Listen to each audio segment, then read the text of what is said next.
Meanwhile, Bob reveals to Vincent the truth behind those humanoid robots. These poor creatures are what's left of the crew, kept alive by means I don't pretend to understand. I've got a big problem with this, but I'll discuss that a little later.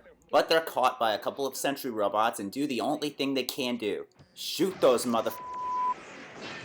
Hey, there's a deposit on those! Right away, Dan, Charlie, and Harry are called over to hear this urgent news. Oh yeah, there was this other subplot about Kate's father that I completely passed over, so let me sum it up for you real quick. Dr. Kate, wasn't that the ship your father was on?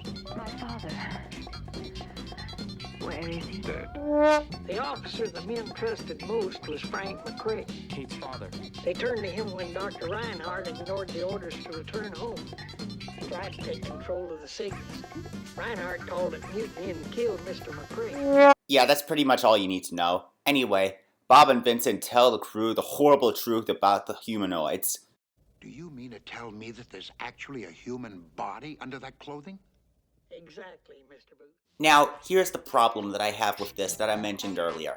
This is supposed to be a really shocking reveal, but the way Bob and Vincent spell it out for you here, just like that, kind of kills the suspense of it. If you had held off on explaining this entire twist before the shock of it all really hit Kate and Alex, it would have been a lot more effective and scary that way, I think.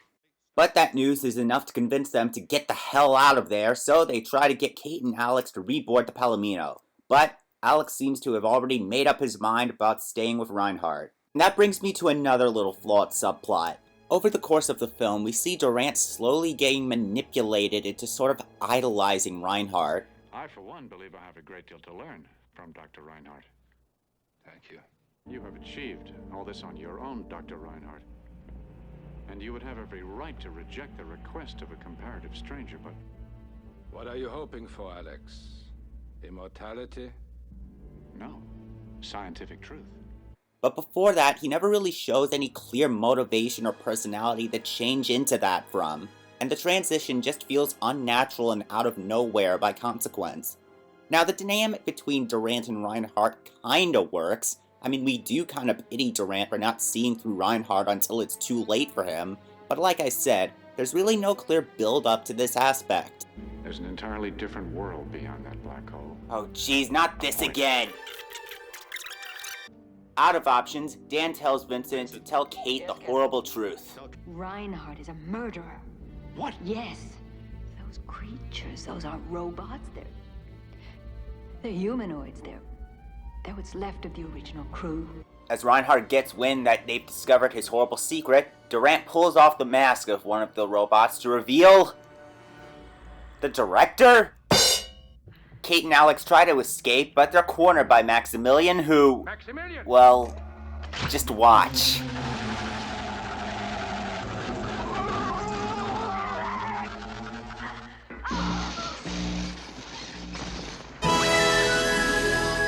Unwilling to risk any more collateral damage, Reinhardt orders the sentry robots to take Kate to the... hospital.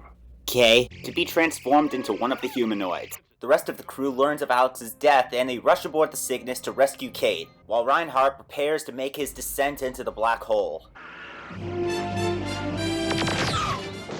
And now that brings us to this movie's biggest problem. The tone. The movie seems to keep changing its mind about what kind of movie it wants to be. One minute it wants to be Star Trek, next minute it wants to be 20,000 Leagues Under the Sea. Next minute, it wants to be Star Wars, then it wants to be 2001: A Space Odyssey. Basically, it can't decide whether it wants to be dramatic and brooding or light and action-packed. And by consequence, we, the audience, don't know what kind of movie to watch it as. If an audience can't figure out if they're watching not 2001 or not Star Wars, that's not a good thing. Is it because it's a Disney movie, you may ask? Well, that's probably got a lot to do with it. But who's to say if it would have been any different under another studio? It might have been the Event Horizon of the 1970s.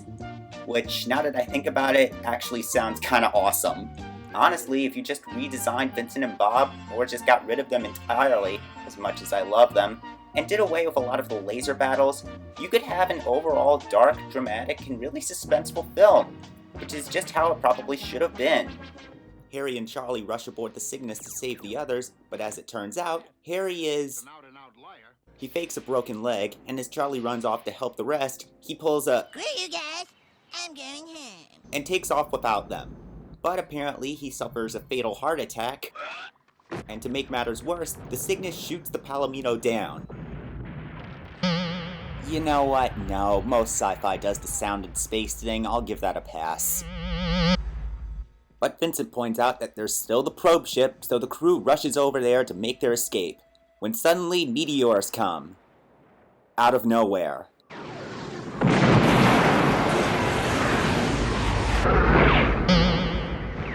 Okay, I know that's completely scientifically impossible, but come on, that effect is pretty freaking awesome. Another meteorite crashes into the roof of the garden and threatens to suck the crew into space, but they manage to defy science again and escape. But soon the Cygnus begins to get crushed like an eggshell thanks to the force of the black hole. That's what happens when you have a ship designed this impractical for such a specific purpose. As Reinhardt looks on at the remains of his magnificent ship, he meets his untimely demise. Okay, let's be honest, he could have avoided that. Yeah, he totally could have avoided that. I know, right? What, that was like a few seconds between the screen falling and the impact?